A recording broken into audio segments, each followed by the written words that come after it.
el tema que voy a tocar el día de hoy es el de riesgo digital y su relación o la importancia en la salud pública. Tal vez es un título que no hayan visto antes. En realidad esto sí es algo importante y está visto de esta manera en muchos países. En nuestro país también hay una normativa relacionada, lo vamos a ver justamente en la presentación, pero me parece importante que este tipo de perspectivas se toque a nivel de los profesionales de salud, que somos los que preponderantemente participamos en estas charlas programadas, y creo que va a haber mucho que discutir y sobre todo que meditar y reflexionar después de lo que les voy a comentar, ¿no? Tanto para nuestras vidas personales, profesionales y como de familia también. Muy bien. Aquí quería empezar con tocar algunos términos que podrían también no haber sido muy difundidos anteriormente, ¿no? En lo que estamos hablando, el tema que se toca, que es el de riesgo digital, vamos a hablar de algunos términos que podrían ser importantes, ¿no? Uno es el de lo que se llama la seguridad online o la seguridad en línea, es decir, qué tipo de riesgos y qué tipo de protección a la vez tengo cuando navego por internet o cuando me encuentro en los medios digitales.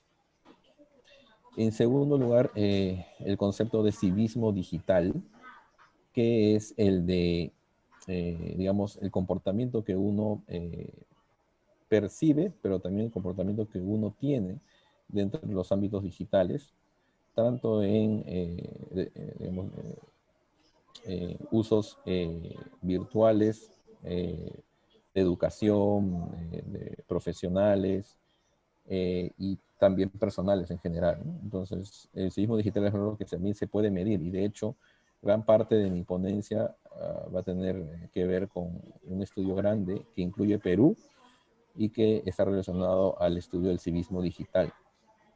Y también es importante, miren el punto 3 abajo, que toquemos lo que podríamos llamar, así como se habla de una dieta saludable, también hablemos de una dieta digital saludable.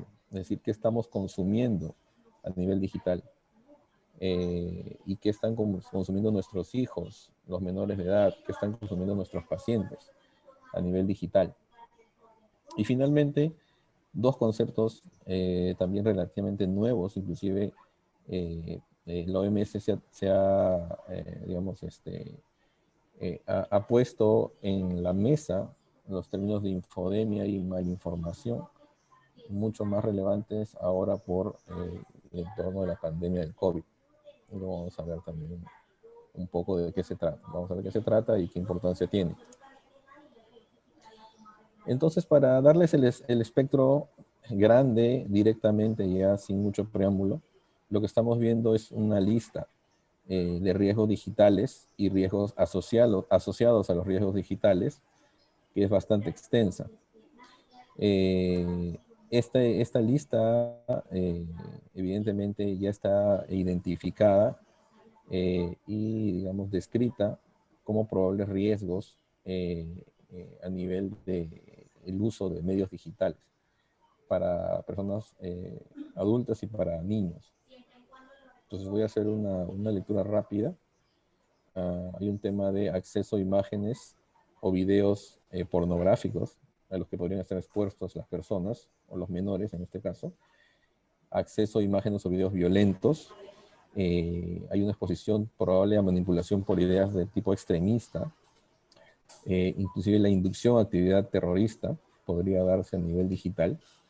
Lo que se llama la pornografía vengativa, que es el hecho de tomar imágenes pues, personales en un entorno de pareja, digamos, y que luego se difundan sin autorización con el fin de provocar daño, ¿no? La explotación sexual, crímenes de odio, el ciberbullying, que sería la extensión del bullying físico presencial hacia los ambientes digitales, ¿no? O sea, a los ambientes en las redes, en los medios digitales, donde una persona es acosada permanentemente y puede generar severos daños psicológicos y de otra índole, ¿no? el sexting en menores de edad, que es el hecho de transmitir, digamos, interacción de tipo sexual o con índole sexual entre menores de edad, entre chicos, pero que podría no tener consentimiento en algún momento de una de las partes. La presión de pares es algo interesante también que a veces no se toca mucho, que es el hecho de que los compañeros de un niño o de los compañeros a nivel digital, los amigos, pueden generar una presión, una coerción para hacer cierto tipo de acción o de tarea o de comportamiento, ¿no? Y esta presión de pares a nivel digital es también algo que se da y podría ser silente, muy invisible para los padres, ¿no? Si no estamos atentos. El acoso digital, que sí podría ser más conocido, ¿no? Acosar a nivel digital de diferentes maneras, por diferentes medios, incitar la violencia, acceso a publicidad y promoción de productos ilegales. Ahí nos acercamos a justo productos relacionados a salud, terapéuticos, que prometen algunas soluciones milagrosas, etcétera, pero que podrían ser peligrosos.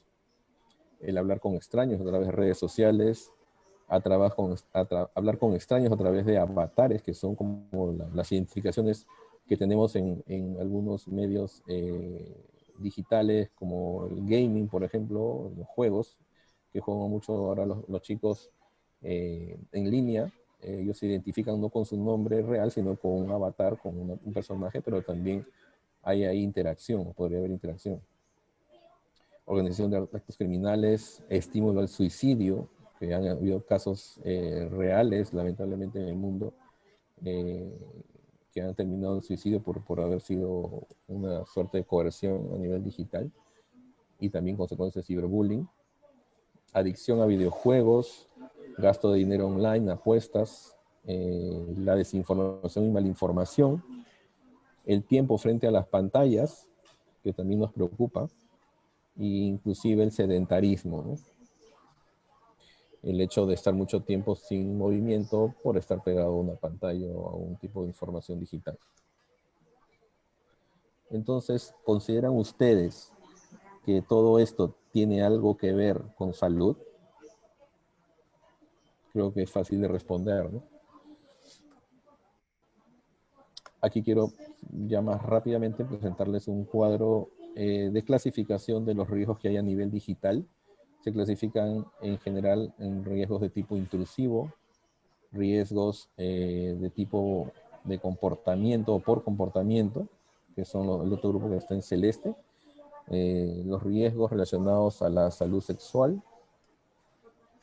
y riesgos relacionados a la reputación, ¿no?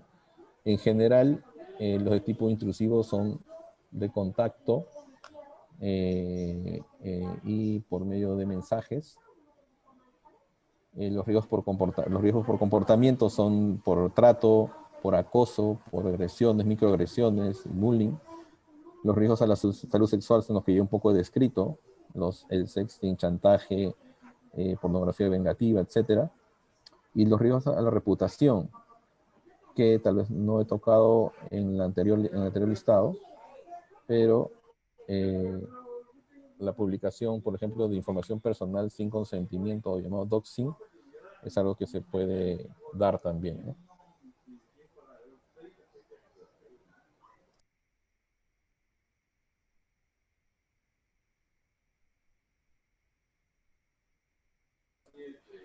Muy bien. Entonces, nuevamente, ¿tendrá todo esto alguna relación con la salud? En realidad, todo esto es salud, ¿no creen? Entonces, vamos a ver ahora algo interesante. Esto es estudiable, es calculable, y de hecho hay un estudio que se llama índice de civismo digital, que en el último, digamos, año de estudio, que ha sido el 2019, publicado en 2020, comprende 25 países, como ven ahí, que incluye América, Europa, de Asia-Pacífico y del Oriente, y África. Entonces, y bueno, ahí señalado que uno de los países del área de las Américas es Perú. Perú ha sido estudiado en este índice de civismo digital. Y las noticias no son buenas.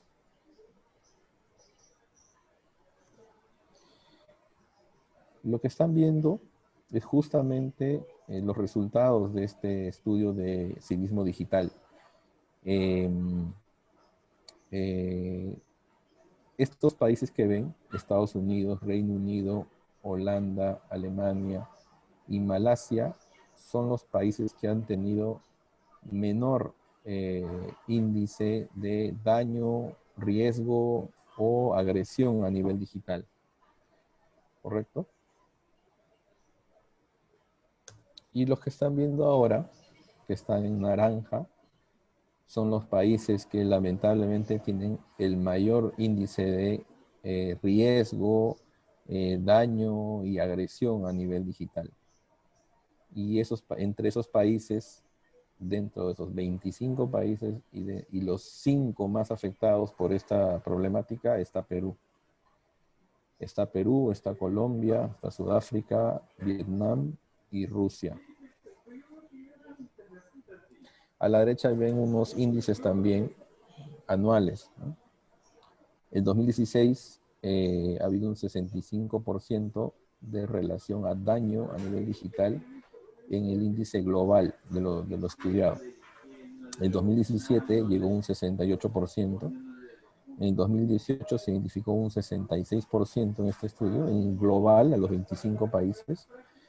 Y en el año 2019 se ha llegado al 70% de afectación. Entonces, aparentemente hay una tendencia a la subida, ¿no? Y ha habido una gran subida justamente en el paso al año 2019. Y miren acá, nuevamente,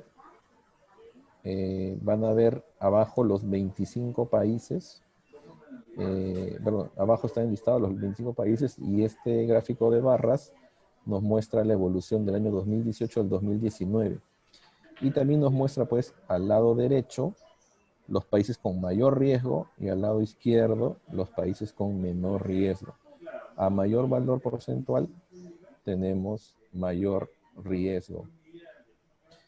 Perú está en el penúltimo lugar de riesgo y de agresividad a nivel digital y de peligros en Internet. Y como comprenderán, yo creo que nuestra educación digital es bastante limitada. Entonces, es una contraposición entre mayor riesgo y menor educación digital en nuestro país. Entonces, es algo realmente preocupante, ¿no? Inclusive se ha incrementado en el último año, ¿no? Entre 2018 y 2019 había un incremento bastante grande, ¿no? Porcentualmente.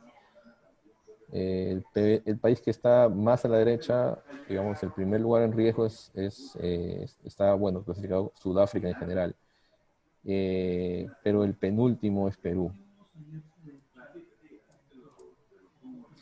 Aquí nuevamente tenemos ya más claro cuáles son estos países con menor riesgo, los 5 de arriba, ¿no? Holanda, Reino Unido, Alemania, Malasia y Estados Unidos.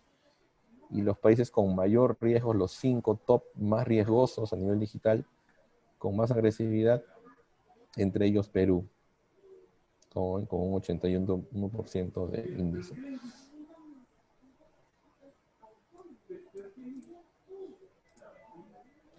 Muy bien, y cuando hablamos de agresividad digital,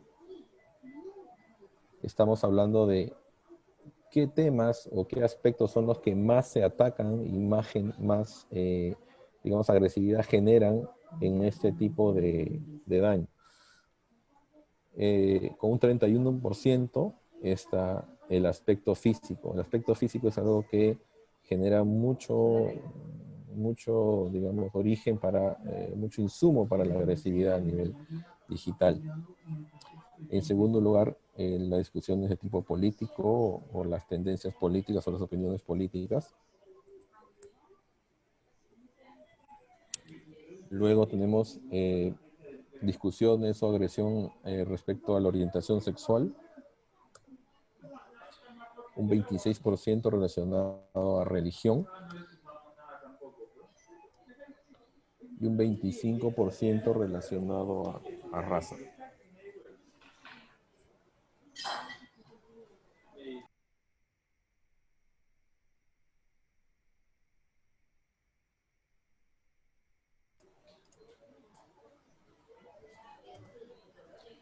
Muy bien. Y a nivel del estudio en cuanto a los adolescentes, estos son digamos, los porcentajes de sensaciones y efectos que han podido causar en ellos respecto al daño que puede haber sufrido a nivel digital.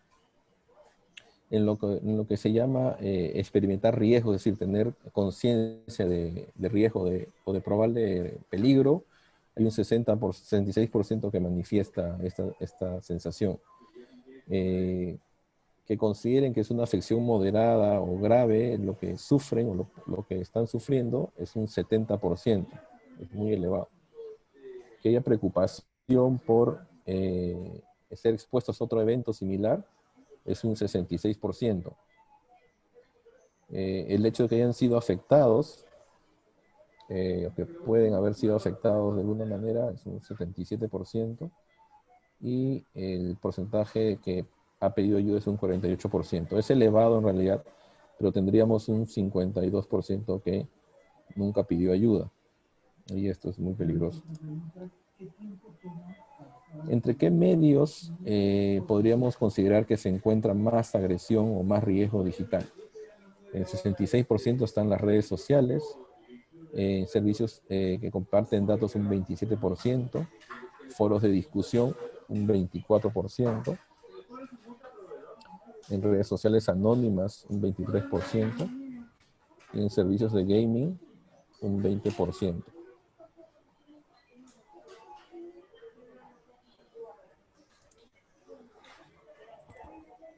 Entonces, nuevamente, ¿los riesgos digitales tendrán alguna relación con la salud?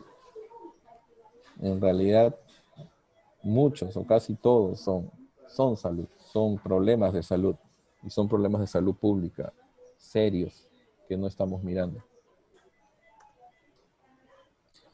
Y entonces, si esto es tan serio, es tan importante, ¿qué hay a nivel legal, a nivel normativo, nacional, al respecto? En octubre del 2014 se crea y se publica la ley 30254, donde vamos a nominarla, o se nomina esta ley, la Ley de Promoción para el Uso Seguro y Responsable de las Tecnologías de la Información y Comunicaciones por Niños, Niñas y Adolescentes. Y esto, que suena muy prometedor, lo que básicamente promueve y genera como medida de protección es que las empresas operadoras del servicio de Internet tengan la posibilidad de establecer filtros gratuitos o pagados para el bloqueo de páginas de contenido pornográfica u otras de contenido violento, para proteger a los niños, niñas y adolescentes. Esto en realidad es insuficiente, como comprenderán. De los 22 peligros que hemos visto, que se han enlistado, básicamente estamos cubriendo con la ley el hecho de poner un filtro en nuestro servicio de Internet, en el Wi-Fi, que es un software que bloquearía algunas páginas peligrosas o páginas que estén relacionadas a pornografía. No sé si recordarán muchos de ustedes, hace mucho tiempo sí venían los servicios de Internet con este tipo de bloqueos o servicios de bloqueo de páginas peligrosas. A veces los ofrecían, a veces no, y yo a veces las ponía. Ahora, por alguna razón, simplemente ni se ofrecen, no hay, uno compra servicios de diferentes proveedores de servicios de Internet y creo que ninguno ofrece algún tipo de protección. Pero aún así, teniendo este tipo de protección, pues es totalmente limitado, insuficiente y no está relacionado a toda la problemática que he mencionado, ¿no? Pero miren, a nivel legal, y hace muy poquito, en mayo de 2019, se publica el reglamento de la ley que mencioné, la 30254. Este reglamento es aprobado el año pasado y menciona la necesidad de la formación de una comisión especial para, digamos, ejecutar este tipo de protección o esta necesidad de protección a nivel digital y a nivel de tecnologías de información y comunicación para niños y adolescentes.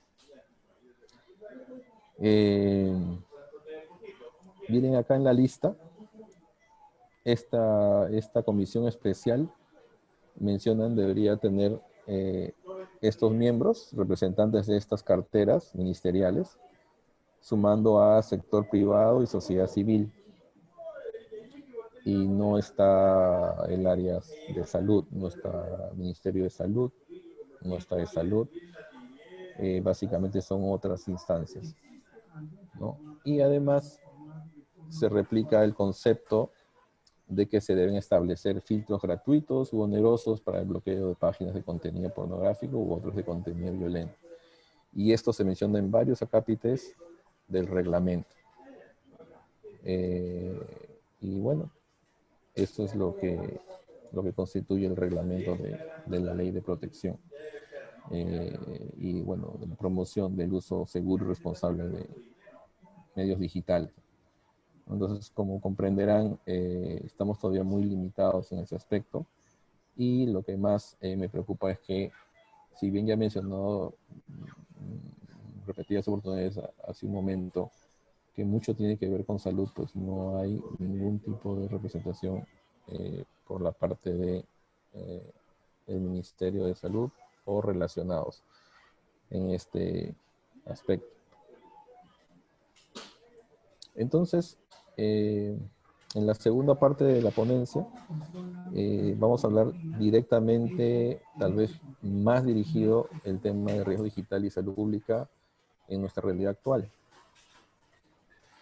Y justo les mencionaba pues que esta terminología que se ha, digamos, que ha despegado con la pandemia, está ahora, digamos, en uso. La OMS mismo la ha definido. Y creo que ya podríamos haber tenido un ojo en estos temas antes, y de hecho lo hemos tenido, pero ahora se ha vuelto mucho más evidente.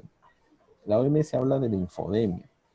La infodemia se define como la saturación en las fuentes de información, es decir, en flujo de información hacia mis ojos, hacia mi cerebro, hacia lo que yo pueda saber o conocer, pero de fuentes que son exactas, pero también inexactas. Podrían ser precisas, podrían ser estrictas, pero podrían también no serlo tanto, ¿no? Y esto haría que las personas tengan dificultades para acceder a fuentes confiables de información y no tengan una guía adecuada cuando la necesiten. Entonces, infodemia básicamente es la abundancia de información donde se mezcla lo exacto, lo preciso y también lo no tan preciso, lo no tan cierto, no tan correcto. Y para un poco graficar lo que es la infodemia, tenemos que, por ejemplo, en los 30 días de pandemia por COVID-19, en los primeros 30 días de pandemia por COVID-19, se publicaron más de 361 millones de videos que incluían el término COVID-19. 361 millones de videos. No he calculado a un minuto o bueno, 3 minutos por video, cuánto tiempo significa eso, ¿no? En transmisión de información. Además, se publicaron más de 19,000 artículos en Google Scholar, y en marzo de 2020, hace muy poquito, se contabilizaron 550 millones de tweets que incluían términos como coronavirus, coronavirus separado, coronavirus 19, COVID-19 guión, etcétera.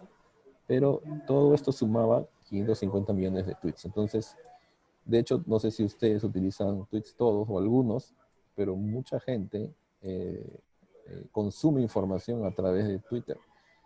Y entre tanta información, definitivamente podría haber bastante confusión. Y eso es la infodemia, ¿no? Eso es lo que ahora tenemos. Y el otro concepto que es importante tenerlo muy en cuenta es el de la malinformación.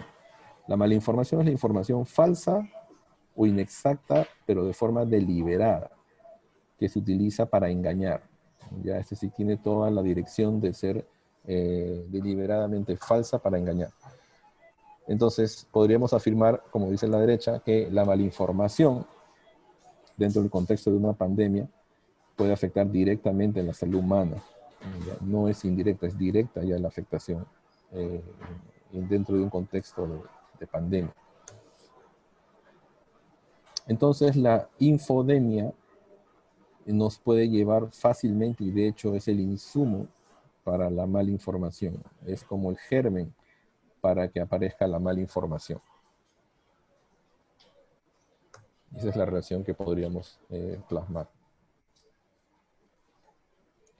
Lo que estamos viendo ahora es un caso que en realidad es representativo, pero que se ha repetido en otros 7 países y está reportado. En este caso lo que están viendo es un reporte de la CDC del año 2020, pero que contabilizó hasta el año 2019 la cantidad de casos de sarampión en Estados Unidos. Esto fue reportado por la Secretaría de Salud del Estado de Washington. Y lo que se reporta es que ya llama la atención que en el año 2019 hubo un brote de 1.282 casos de sarampión, lo cual nunca había pasado hasta el año 92, que fue la última vez que tuvieron una cantidad similar de casos. Y bueno, y ocurre de pronto un brote, ¿no? Y lo que se vio en este brote, este aumento claro de casos para el año 2019, es que se había dado en grupos poblacionales no vacunados. ¿Y qué relación hay entonces con lo que estamos hablando de infodemia y malinformación? Que en muchos casos existen campañas antivacunas, ¿no? Que generan que grupos poblacionales específicos opten por no vacunarse y empiecen a generar estos brotes, ¿no? Eso fue lo que se investigó y que ha sucedido, por ejemplo, en Estados Unidos. Yo puse un reporte en mi página web que mencionaba el conteo que había de casos de sarampión en el año 2019 hasta mayo, que fue el momento en que lo publiqué. Y bueno, tenemos el resultado ahora hasta diciembre de 2019, donde realmente sí hubo un brote tremendo, ¿no? de casos. Y se investigó que estaba relacionado a la mala información por el rechazo a las vacunas. Entonces, la salud pública ha enfrentado y va a seguir enfrentando una serie de retos relacionados a población que se muestra en duda o en desacuerdo con las vacunas, debido a temores, desconfianza y o malinformación, ¿no? Noticias falsas y campañas que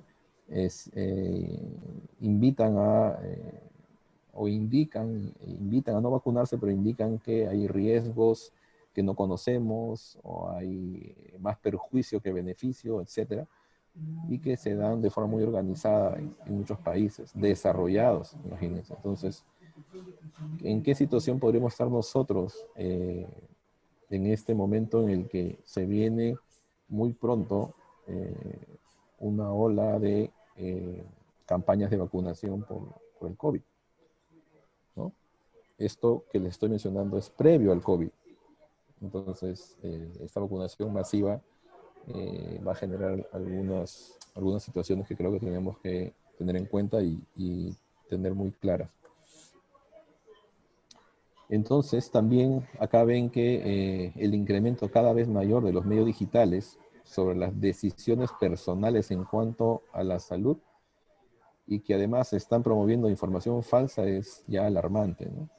Ahí pongo ejemplos que son fáciles de conseguir, que creo que todos pueden haber pasado por nuestros ojos en algún momento, por nuestro conocimiento, ¿no? Donde se ofrecen curas milagrosas o soluciones rápidas que mucha gente las toma, lamentablemente, por necesidad, por ignorancia, por desesperación, pero que lamentablemente están ahí, están frente a nuestros ojos, se acceden con un clic y tenemos que estar prevenidos, ¿no?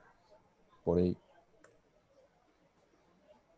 Y miren acá también esta imagen, creo que van a salir hasta en las publicaciones oficiales, ¿no?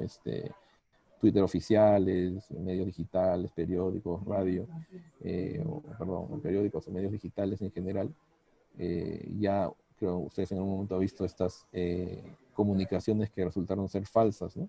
Y que tienen que ser aclaradas con un tremendo recuadro que dice falso encima, porque parece información real, ¿no? Brindada de forma oficial. Entonces, los medios digitales masivos deberían usar mecanismos viables para detener las pseudociencias o la información inexacta, ¿no? Con el fin de no poner en riesgo la salud pública, ¿no?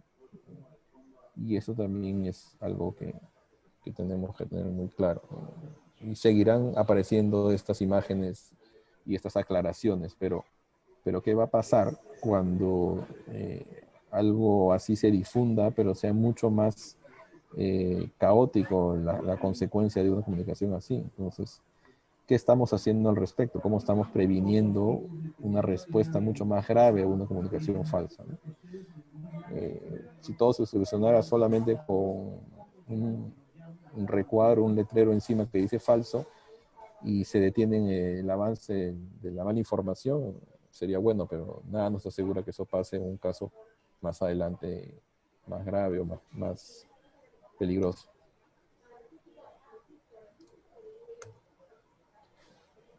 Entonces, está identificado a nivel mundial que hay muchos grupos opuestos a la vacunación que están muy bien organizados, ¿no?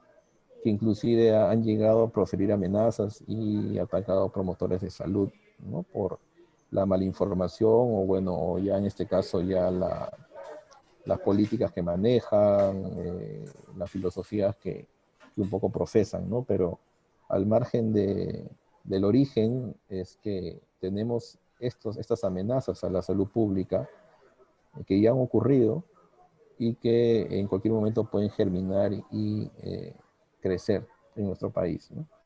Entonces es importante estar atentos a ello y ser activos. Entonces, ya para finalizar, algunas conclusiones. Definitivamente, creo que coincidirán conmigo, lo que hemos hablado es salud pública.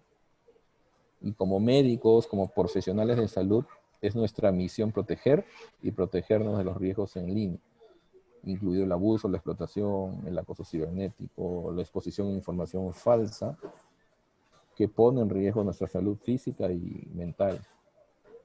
Los niños están desproporcionadamente afectados por los peligros en línea, y esto incluye la pérdida de privacidad, ¿no? En realidad, como vieron, es muy amplio, pero importante.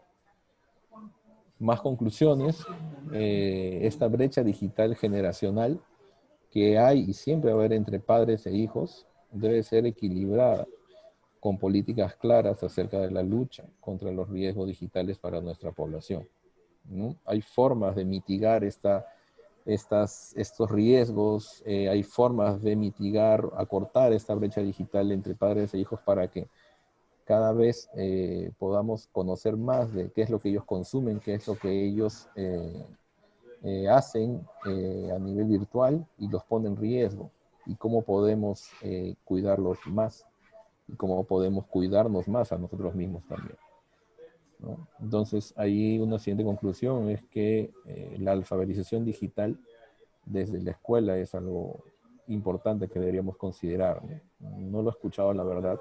Hay pinceladas, creo, pero no hay esfuerzos claros de esta alfabetización digital tan necesaria para que se impongan en las escuelas, ¿no?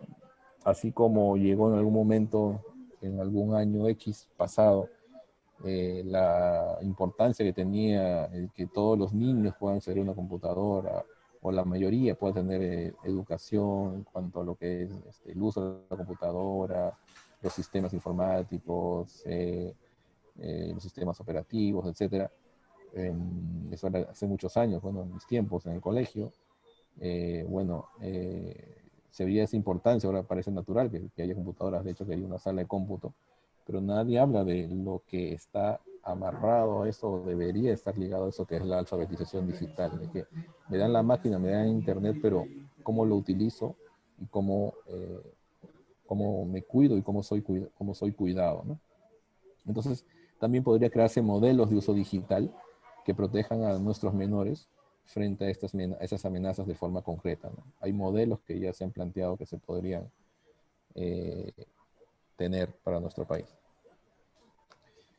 Y las últimas conclusiones, entonces, insisto, los profesionales de salud debemos ser partícipes de la necesidad de ampliar y actualizar los criterios de protección frente a esta amenaza real, que ya ha sido adoptado por otros países. Y existen white papers en Reino Unido, existen campañas, existen inclusive, como les dije, pronunciamientos oficiales en muchos otros países y en nuestro país tal vez todavía eh, necesitamos un poco más de ello, ¿no? Tenemos que ser activos en nuestro trabajo, en nuestra participación cívica como profesionales, como padres y como peruanos en general, ¿no? Para tratar de mitigar esto, para afrontarlo y para, eh, digamos, colaborar en políticas que nos protejan frente a estos riesgos que he tratado de resumirles y de comentarles.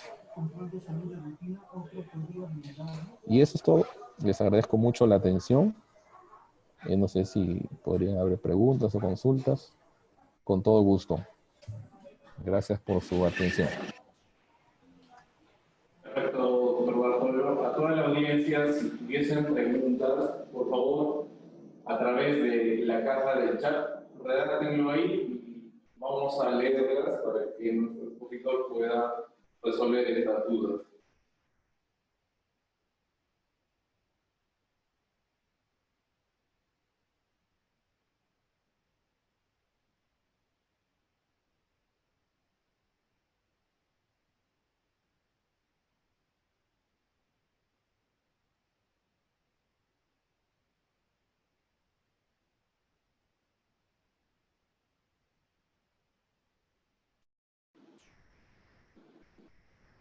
Doctor Bartolo, tenemos una pregunta en interno respecto a lo que al papel que juegan las redes sociales, ¿no? En ese sentido, en la difusión de información que muchas veces no es regulada, ¿no? Inclusive existen los famosos noticias falsas, ¿no? Entonces, tal vez referido a eso, en algunos países inclusive hay cierta regulación sobre esto, ¿no? Probablemente nos podría comentar sobre esta situación. Sí, de acuerdo. Gracias por la pregunta, doctor Hidalgo. Eh, Mucho se habla de las redes sociales como fuente de información falsa y pues se habla porque es lo cierto. Eh, la recomendación inclusive que por ahí circulaba en los medios de comunicación cuando empezó la pandemia era que tratemos de fijarnos o tratemos de escuchar medios de comunicación, digamos, formales, conocidos, establecidos, más que publicaciones que parecen ciertas o que parecen formales en las redes sociales, porque en realidad el origen de esa información sí podríamos no poder dar fe de cuál es la garantía de que sean ciertas, ¿no? Entonces, sí, de hecho, hay mucho riesgo de esta mala información a través de redes sociales. Y justo con relación a lo que pregunta, pues sí sabemos que las grandes compañías de media digital como Google, Facebook, Amazon, eh, en general han han estado adoptando políticas, Twitter, ¿no? Han estado adoptando políticas para luchar contra la infodemia, luchar contra la malinformación. Establecen filtros, establecen inclusive robots o bots de chat que están permanentemente identificando y también respondiendo a noticias o información que se considera falsa, ¿no?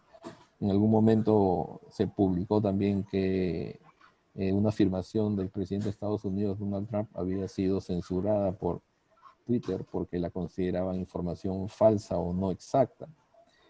Entonces, sí hay, digamos, actitud o intención de mejorar esto a nivel de las grandes compañías de media digital internacionales. Pero no es suficiente, lamentablemente, ¿no? Yo creo que lo más valioso va a ser lo que mencioné en una de las conclusiones. Contar con una política nacional pública establecida para la educación digital, para la protección de los menores frente a los riesgos de Internet, para que los padres los conozcan, para que los profesionales de salud sepan que están lidiando con eso en los pacientes que podrían pasar por sus manos, y para que el niño tenga una formación relacionada a estos riesgos desde el inicio de su educación. No, así como a cualquier niño le dicen no recibas dulces de extraños, no te acerques, no sé, no converses con extraños, etcétera, frases clásicas que se utilizan para proteger a los chicos. También existe este tipo de formación en cuanto a los riesgos a nivel digital. Muchos de las personas, hasta adultas inclusive, no saben que lo que pone en internet va a quedar de por vida. Creen que solamente es un pestañeo que es un punto en el tiempo que salió de su computadora con información personal tal vez o con alguna afirmación un poco muy íntima y creen que queda ahí y en realidad no. Es algo que cualquiera puede tomar, puede haber capturado una captura de pantalla, puede rescatar de la web, etcétera, etcétera. Entonces, ese tipo de conocimiento no se maneja y la gente corre muchos riesgos y se expone a muchos riesgos, ¿no? Es interminable la cantidad de situaciones que se pueden generar a nivel digital. Entonces, esto está más relacionado a educación, en mi opinión. Esto tiene que ver mucho con la formación, con la educación. Todos los que nos formamos de alguna manera en algún tipo de disciplina que nos ayuda a hacer algo, creo que digamos, nos desenvolvemos mejor, ¿no? Entonces, en este caso, que a los niños, a los chicos en general, sí, inclusive los profesores, los maestros se formen en este conocimiento y en la protección a estos riesgos, es algo que creo que es muy, muy valioso de considerar, ¿no?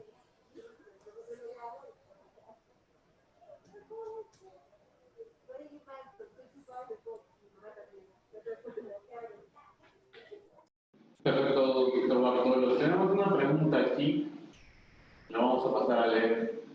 A veces las fuentes de dudas frente a campañas de salud encuentran su origen en la comunicación no adecuada o poco precisa que brindan los mismos organismos. ¿Cuál sería su opinión al respecto?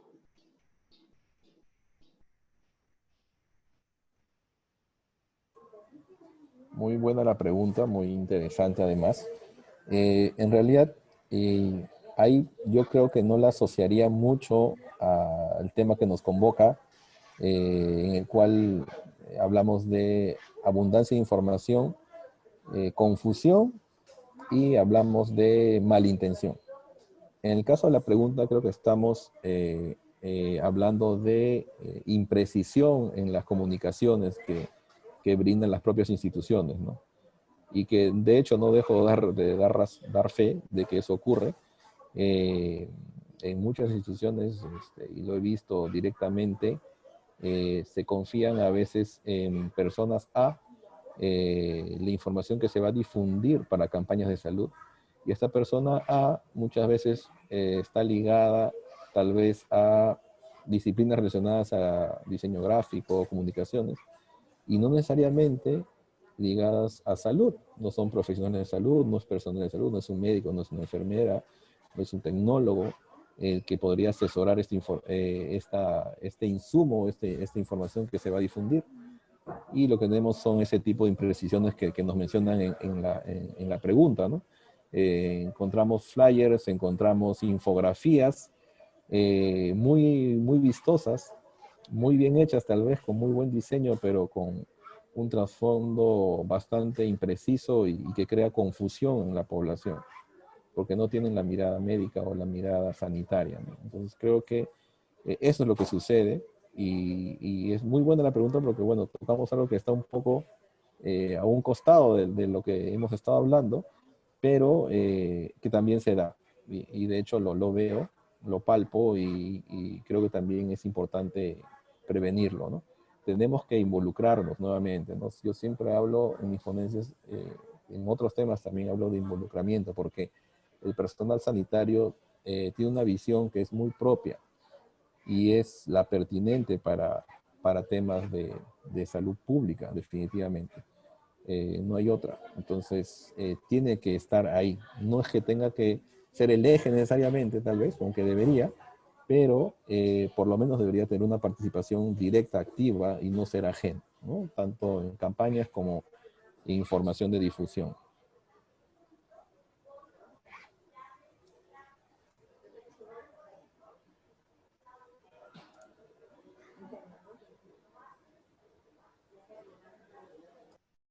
Pregunta aquí el doctor Bartolo, ¿debería la Secretaría de Gobierno Digital involucrarse en todo esto?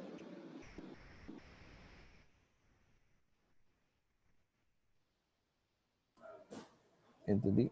¿Debería volcarse, dedicarse a eso o algo así? Perdón, involucrarse. Ah, ok. Bueno, de hecho, tiene injerencia, y mucha, ¿no? Eh, yo creo que sí, definitivamente. En la ley y en el reglamento que mencioné, se habla de una comisión, ¿no? Podría ser liderada por este organismo, por la Secretaría de Gobierno Digital también. Eso podría modificarse fácilmente por la misma comisión, pero como mencioné, ¿no? Esto tiene que tener participación activa de personal sanitario, definitivamente, porque es un tema de salud pública, los riesgos a los que se someten las personas, los menores, y que tal vez no podrían dimensionarse en otras disciplinas. Entonces, tenemos que hacer un trabajo multidisciplinario, pero ese multidisciplinario incluye estrictamente un personal o representantes del área sanitaria, ¿no? Que en este momento, al menos en lo que he podido ver de lo que es el reglamento y la ley, no están incluidos, ¿no?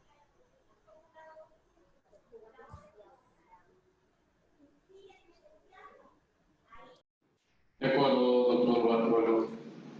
Eh,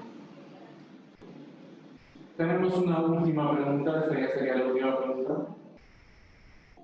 De las entidades que mencionó que ven este problema en redes sociales, no hacen nada, que no hacen nada. ¿Qué se debería hacer al respecto para el área de salud, de la salud pública, para que el área de la salud pública participe y tenga la posibilidad de dar alguna solución al respecto?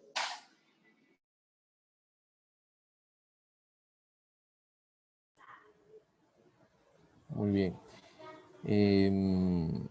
Ahí es tal vez un poco difícil determinar cuál debería ser el comportamiento, cuál sería el camino, ¿no? Yo creo que tenemos primero un ente rector, que es el Ministerio de Salud, como sabemos, que a través de este interés y la importancia que tiene este tema, podría tener un involucramiento directo como cartera ministerial en, digamos, la ejecución de esta comisión o esta normativa que se requiere ampliar para que podamos tener una cobertura mucho más, digamos, realista respecto a la problemática que existe en los riesgos digitales en la vida contemporánea, ¿no? Eso es una vía que podríamos tomar, hablando desde el área sanitaria, ¿no? Y en general yo creo que con mucha mejor relevancia podríamos hablar de una visión nacional, gubernamental, para estos riesgos. En otros países, y ya son ejemplos pues que podemos conocer, esto se toma a nivel gubernamental, o sea, se toman las cosas de forma muy macro, como políticas nacionales, no desde ministerios o desde comisiones específicas, sino como políticas nacionales, porque creo que evidencian mucha preocupación por estos riesgos y ya están calculados. Entonces, en mi opinión, una política gubernamental sería ideal, ¿no? Tanto en los aspectos educativos, en los aspectos sanitarios y en los aspectos de acceso a servicios digitales, ¿no? Internet. Entonces, en esos tres ejes podríamos actuar para ya tener una brecha mucho menor que cubrir en los riesgos digitales a los que podemos estar expuestos, ¿no? En general.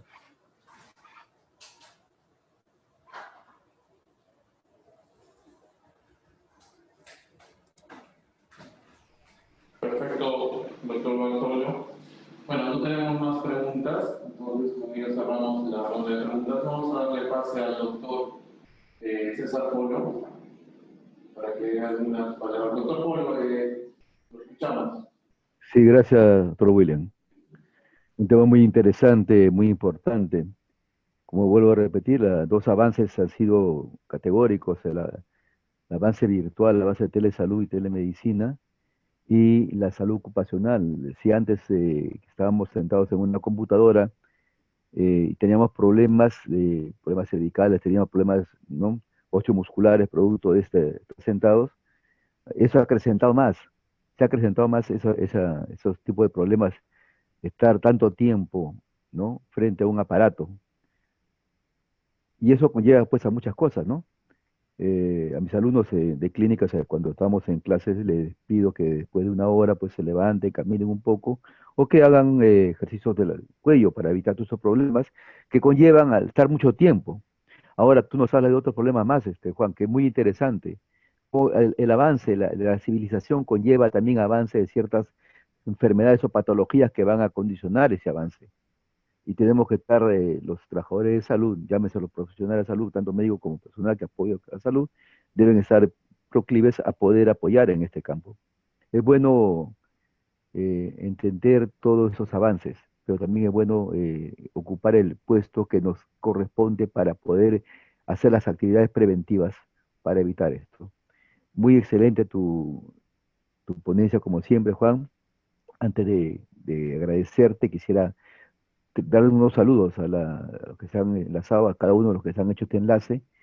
Gracias por el enlace, por estar atentos a cada telecapacitación del Hospital Nacional Proyecto Unanue, a la dirección general del Hospital de Emilio Baltizán, al Telesalud del Hospital Departamental, no sé si es Huánuco o Huancayo, y a un amigo, el doctor Wilter Sandoval Díaz, que se encuentra conectado.